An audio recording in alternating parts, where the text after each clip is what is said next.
안녕하십니까. 2024년 7월 26일 금요일 코패스 정보 채널에서 오늘은 수미 대리는 전투교육사령부가 시민군 상황실을 지휘 통제한 사실을 모릅니다. 이런 주제로 말씀을 드리도록 하겠습니다. 그동안 정부 간행물, 기록물, 그리고 모든 5.18 역사 연구가들이 진압군이 전남 도청을 수복할 때 잔악하게 진압을 했다. 어린 학생들만 골라서 사살했다. 이런 식으로 많이 알려져 있습니다. 그리고 시민군들은 끝까지 저항을 했고 그 시민군들을 통제한 데가 시민군 상황실이고 지휘부입니다. 이렇게 알려졌기 때문에 모든 사람들은 이렇게 알고 있고 교과서에도 이렇게 써 있습니다. 그런데 실질적으로 보면은 광주의 지도부급 인사들, 그러니까 수습위원들이 한 명도 죽은 사람이 없고 상황실 간부들도 죽은 사람이 한 명도 없습니다. 단지 의협심으로 수습위원에 참가했던 사람 한 사람, 그리고 윤모 씨라고 못 볼 걸 본 사람 2명이 그렇게 죽은 겁니다. 그런데 진압군들이 광주 시내에 진입 명령이 내린 게 27일 01시입니다. 27일 01시에 특전사부터 점령 지역을 할당받아가지고 선견 작전을 했고 나머지 보병 부대가 진입을 할 때는 그 보병 부대의 안내를 맡던 형사들이 배치가 되어 있습니다. 그러니까 진압군 부대보다 먼저 광주에 들어간 게 경찰이라는 것이죠. 근데 이 경찰관들이 언제 광주에 들어갔나? 5.18 특검의 수사 기록을 보면은 25일날 오전에 광주 서부서하고 광주 경찰서에 142명이 출근을 합니다. 이게 있을 수가 없는 겁니다. 이미 광주는 한국 정부의 행정력이 미치지 못하는 곳이고 총을 든 반란 세력들이 정부군에게 총을 쏘고 대항을 하던 시절이기 때문에 한국 정부의 통제를 받는 경찰관들이 출근을 한다는 것은 있을 수가 없는 거 아니겠습니까? 그런데 142명이나 출근을 했고 그 출근한 경찰관들에게 시민군 상황실에서 서부서에 출근한 사람들은 다 광주 경찰서로 옮겨라, 이런 지시를 해서 서부서에 출근했던 사람들이 다 광주 경찰서로 이동을 한 것까지는 특검의 수사 기록에 다 나오는 겁니다. 이 사실만 봐도 전투교육사령부의 상황실과 시민군 상황실은 하트라인이 있었습니다. 트라인. 그리고 또 하나 더 증거로 제시할 수 있는 것은 전남도청 지하에 다이너마이트가 설치된 게 24일 밤에 다 제거한 걸로 알려졌지만 실질적으로는 그렇지 않습니다. 다 제거가 안 돼서 25일 날도 하루 더 하는데 그 다이너마이트 제거를 시민군들의 협조를 받아가면서 하는 겁니다. 이거는 뇌관을 뺐다가 나중에 다시 낄 수 있도록 하고 이거는 이렇게 하고, 이런 지시와 협조 속에서 전투교육사령부에서 파견한 사람들하고 폭약을 다 제거를 했던 것이 증거로 나와 있습니다. 그리고 더 중요한 것은 전남도청이 적의 손에 넘어가서 25일 04시까지 한국군 수뇌부, 그러니까 전투교육사령부, 이군사령부, 육군본부, 보안사령부 이런 데서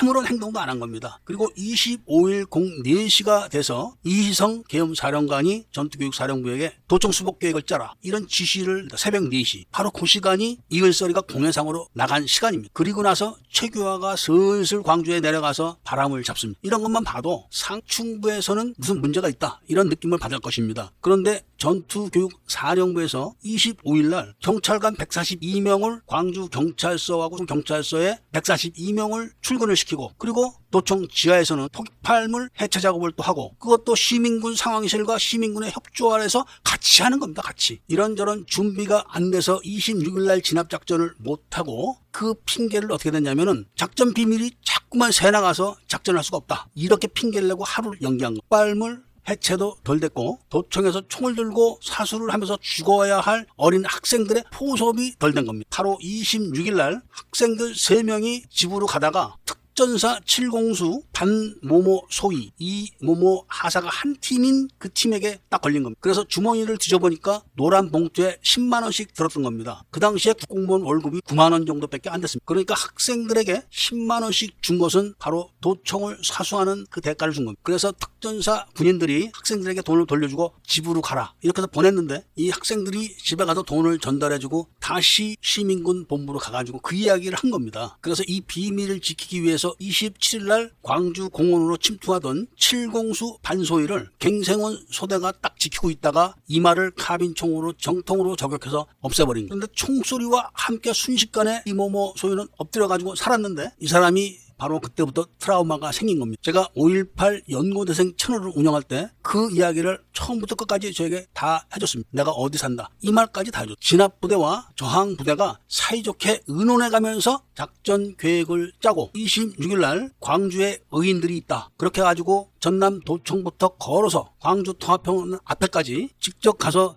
탱크에 누워서 시위를 벌였던 사람들은 27일 날 한 명도 안 죽었습니다. 전남 도청에는 아시아 자동차로부터 약탈한 차, 버스, 관광버스, 고속버스 차가 넘쳐나는데도 그 먼 거리를 일부러 걸어간 겁니다. 사람들을 끌어모으고 바람을 잡기. 왜 작게 8058 종이책을 사야 되는지 그 이유를 이래서 아셔야 되는 겁니다. 제가 문재인이 난수방송 날짜 조작을 할 때 언론 쪽은 주성화 기자가 담당했다, 이런 이야기를 분명히 한 적이 있었습니다. 얼마 전에 CNN에서 태영호 씨의 북한 가족을 인터뷰를 했었습니다. 북한에서 보면은 태영호는 반동분자입니다. 잡히면 죽는 거죠. 그리고 그 가족들도 전부 다 반동분자입니다. 그런데 어마어마하게 잘 삽니다. 얼굴도 피둥피둥합니다. 굶고 그런 얼굴이 아닙니다. 피둥피둥한 얼굴로 태영호를 막 욕을 합니다. 단두대에 목을 잘라서 죽여도 시원찮을, 이런 욕은 그렇게 하지만 얼굴은 피둥피둥합니다. 이게 웃기는 거 아니겠습니까? 대한민국 국민들은 지금 하루하루 매일같이 속고 사는 겁니다. 제가 태영호 씨 가족 인터뷰 영상을 조만간에 올려드리려고 합니다. 이 채널은 검색을 해도 잘 뜨지도 않고 노출도 안 되고 나라가 폭발을 할 그런 기밀을 올려도 겨우 50명이나 보고 이렇게 지금 공작들을 하고 있는데 언젠가는 이게 다 문제가 된다는 말씀을 전해 이야기를 마치도록 하겠습니다. 그래도 영상을 보시는 애국 시민들, 그러니까 감시를 하는 차원이 아닌 정보를 얻고자 하는 애국 시민들께서는 구독을 좀 해주시고 채널을 키워주십사 부탁을 드리고 이야기를 들어주신 데 대해서 감사드립니다.